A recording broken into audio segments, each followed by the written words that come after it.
Misalnya catatan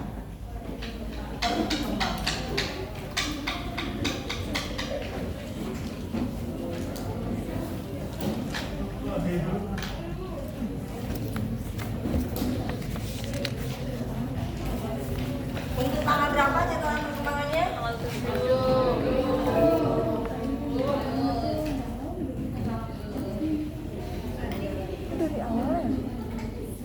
Dari awal baru masuk langsung ada catatan perkembangan.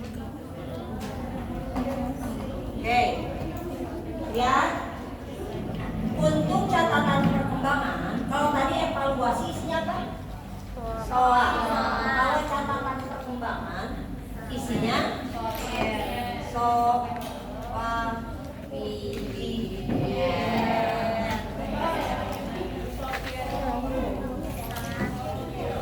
Bisa soal bisa esbar. Esbar ada subjektif dan sebagainya itu ada. Ya, tapi kita masih menggunakan soal.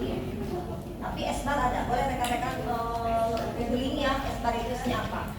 S itu apa tadi? Subjektif. O-nya? Objektif. A-nya? Assessment. T-nya? Implementasinya?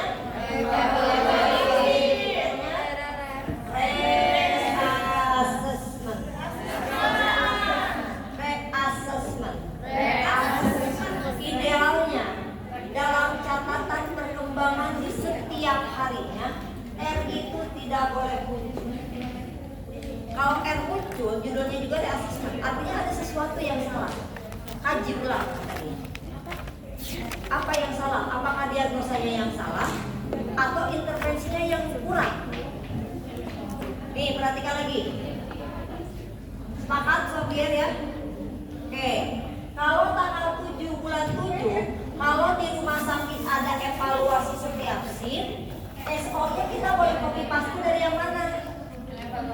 Yang evaluasi dinas malam.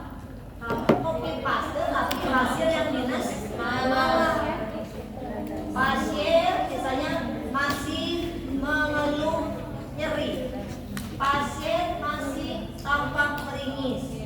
Tekanan darah masih di 120/100 mm Hg. Skala nyeri 5 dari 1 sampai 10. Asesmennya nyeri akut belum teratasi. P-nya karena ini kita melihat dari dinas malam, ya berarti kita tinggal lihat aja lanjutkan intervensi dinas malam nomor berapa tadi, misalnya nomor 1, nomor 2, nomor 4, nomor 8, nomor 10. Kalau kita tadi dikasih nomor, P-nya gampangnya di sini. Bedanya kalau kita pakai strip kayak punyanya Najwa tadi. Susah ya Najwa ya. Jadi bingung. Lanjutkan intervensi strip. Makanya untuk memudahkan kasih nomor. Dan nomornya lanjut. Karena kalau observasi 1, 2, 3 terlalu penting nomor 1 lagi bingung. Satunya yang observasi atau yang makanya mending sambungkan aja nomornya. Meskipun itu tidak baku ya, tidak baku harus dinomorin dan sebagainya. Itu kebijakan rumah sakit tertentu mau dinomorin atau tidak. Tapi ini untuk kesepakatan kita di sini biar kalian tidak bingung kita kasih nomor. Gitu ya. Oke, perhatikan. Di sini yang harus diisi oleh yang dinas pagi jam 7 bulan 6 pagi nih. Nomor DM-nya tadi nomor 1 kan? Waktunya tadi kalian datang jam 7.30 mengkaji ini. Siapa yang melakukan Najwa? Sampai sini. Sekarang tinggal implementasi. Tadi ingat bagan yang di tengah ini cara penulisannya gimana? Bedanya kalau tadi dibaganin nulisnya, kalau di sini diturunin ke bawah. Jadi maksudnya ini nomor 1. Kemudian Najwa melakukan nomor 1 mengidentifikasi lagi jam 8.18 atau 15. Nomor 1 mengidentifikasi lokasi kan gitu ya? Dan sebagainya. Hasilnya langsung tulis. Tapi ini kan untuk tanggal 7 jam 8. Kalau tadi kan tanggal 6 bulan 6. Ini jam 7 bulan 6 jam 8.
4, 5 setelah dilakukan 1, 2, 4, 5, apakah pasien masih mengeluh nyeri? Tulis, pasiennya mengatakan nyeri berkurang. Pasiennya sudah tidak tampak meringis. Skala nyerinya 2. Ya, O-nya tadi SO udah ya, A-nya nyeri akut belum teratasi karena Najwa inginnya kan 1, 0 skala nyerinya, ini masih 2. Ya kan? P-nya intervensi lanjutkan. Nomor berapa yang harus identifikasi lagi, nomor berapa yang harus dilanjutkan? R-nya tidak. Ini untuk tanggal 7 bulan 6 shift pagi. Shift siangnya lihatnya kemana? Ke sini atau ke sini? Itu yang evaluasi. Bedanya kalau evaluasi di gambar yang sebelumnya dia bagan, kalau di sini bisa dinarasikan isinya soal atau bisa di bawah KS bisa paham?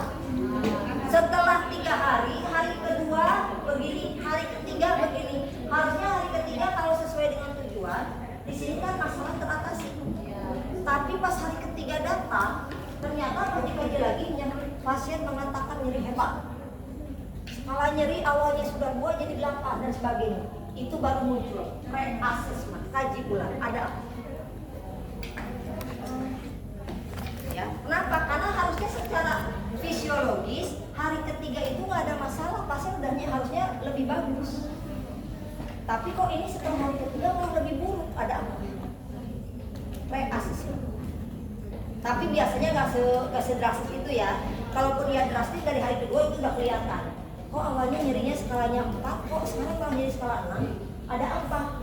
Apa yang bisa terjadi di reassessment? Bisa nggak terjadi reassessment? Padahal di hari ketiga, tujuan kita hari ketiga, tujuan kedua ternyata lebih buruk. Bisa nggak terjadi seperti itu? Bisa, tergantung kondisi pasien.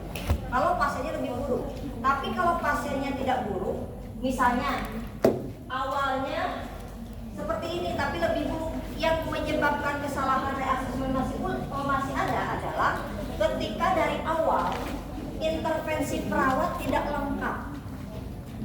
Misalnya intervensi perawat cuma 1 aja, observasi dan sebagainya. Pasti besoknya dia akan nyeri hebat lagi, nyeri hebat lagi, nyeri hebat lagi. Kenapa? Karena yang terapeti, edukasi, kolaborasi nggak dilakukan. Yang awalnya nyeri 5, jadi nyeri 6, jadi nyeri 8, malah tambah jerit-jerit, malah tambah dan sebagainya. Reassessment kaji ulang, artinya bisa saja kita ketemu masih nyerinya nyeri akut, tetapi intervensinya tidak bagus. Kalau sudah ada itu berarti perawatnya yang jelek. Makanya intervensi itu dari awal saya bilang buat seideal mungkin dan lakukan semaksimal mungkin karena itu mempengaruhi. Gitu ya. Jadi tugas berikutnya itu adalah tugas kalian ini sampai catatan perkembangan 1 hari aja untuk melihat catatan organisasi. Kalau sekarang kan sampai intervensi ya. Nah, tambahkan implementasi dan evaluasi serta catatan. Yang masih bingung boleh tanyakan. Yang masih bingung boleh ditanyakan. Minggu depan ini ada berapa orang sih? 80 ya? Jadi asesmennya apa tadi?